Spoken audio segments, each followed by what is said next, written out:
Carbon trading is a system that allows polluters to carry on polluting by paying companies or projects that reduce carbon emissions. Fuel oil obtained from pangamia trees in the villages around Hyderabad in India can go straight into generators to produce electricity. But if it's refined, it can be sold in the city as an alternative to fossil-based diesel. Satish Kumar of Southern Online Biotechnologies Limited saw an opportunity here and has built a refinery to take the surplus oil from the villages and refine it into biodiesel.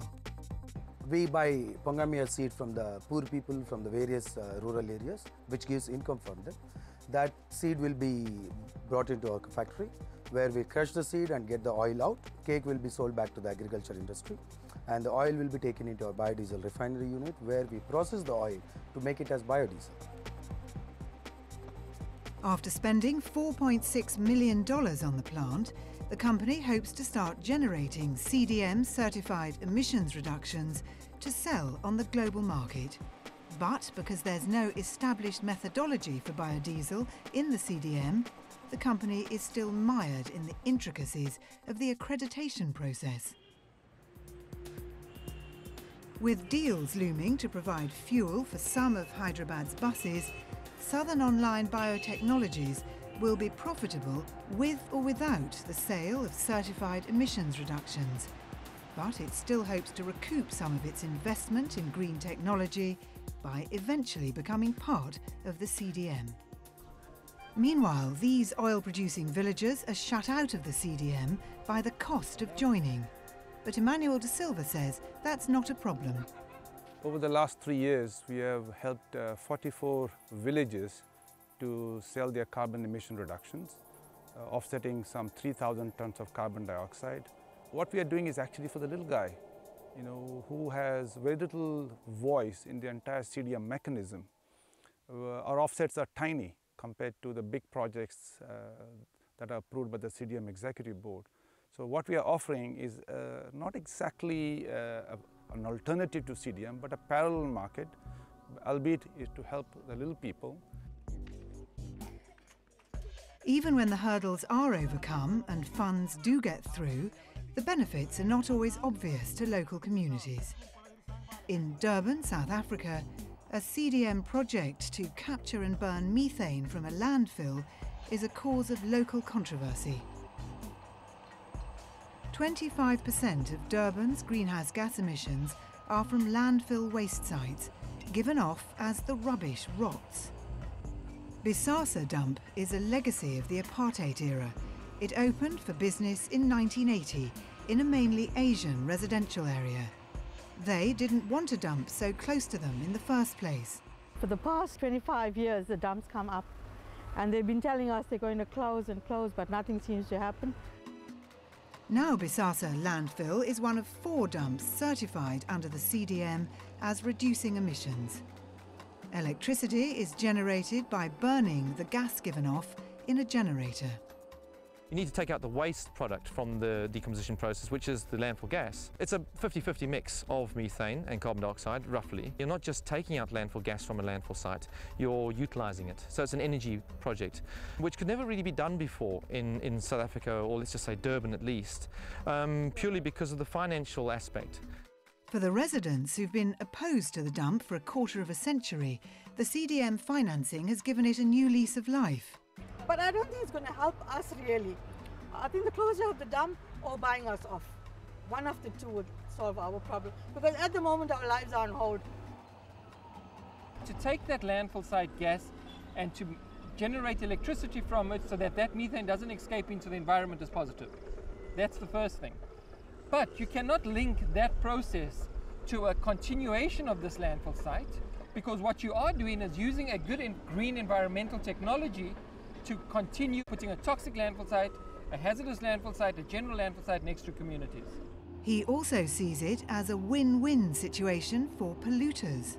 Those companies that buy this credit of the methane gas that was extracted here are those very same companies that are polluting, most likely in poorer neighborhoods in the north. So you're not reducing the impact. What you're doing is you are just buying yourself time so that you don't have to spend your profits on your cleanups. What is presently needed is that taking of that profit, that wealth, and ploughing that profit into cleaner technologies globally. We put these concerns to the City Council. In its view, for Durban as a whole, the advantages outweigh the drawbacks. We didn't enter into this to say that CDM is going to solve our sustainability problems in the city.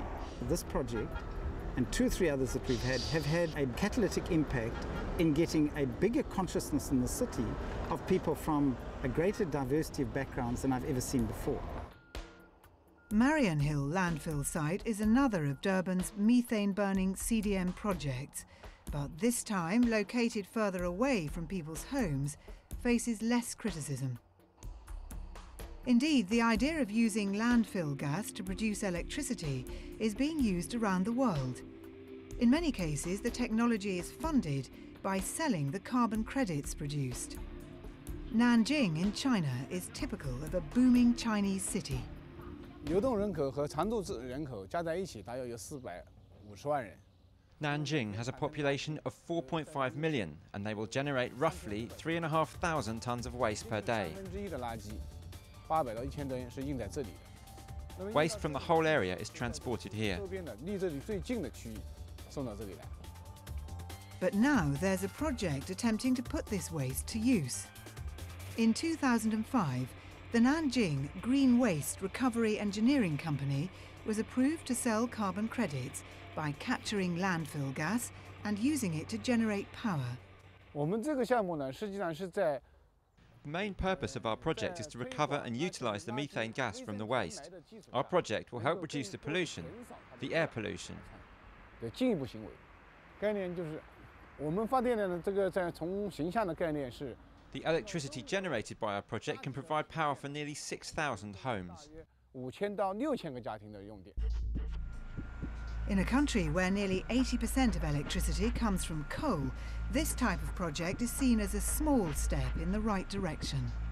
But critics argue that in this context, the 42,444 tonnes of carbon dioxide emissions saved by the project barely merits being described as a token effort, especially as it allows emissions to take place elsewhere when the credits are sold. Every time you're buying these kind of cheap credits from somewhere else, you're kind of delaying the transition to a low-carbon economy. For the critics, it's a question of scale. $16 trillion, according to the World Bank, is needed to meet the developing world's energy needs, with only a fraction of the funds coming from the CDM to ensure the energy is clean. Others say more patience is needed. You shouldn't be judging emissions trading after 1 year, saying that it's not doing enough. This is a multi-decade issue, and we've just crossed the starting line. It's not delivering all of the emission reductions that we need, certainly not over the longer term. But I think really it's been a very important architectural design job, and one that we have to build on in the future. I think markets can contribute to saving the world, but they will only contribute when government gives a clear and strong legal signals to the market. And without that, we're doomed. Next time on Climate Challenge, a quarter of carbon dioxide emissions come from deforestation. What can be done to save the forests?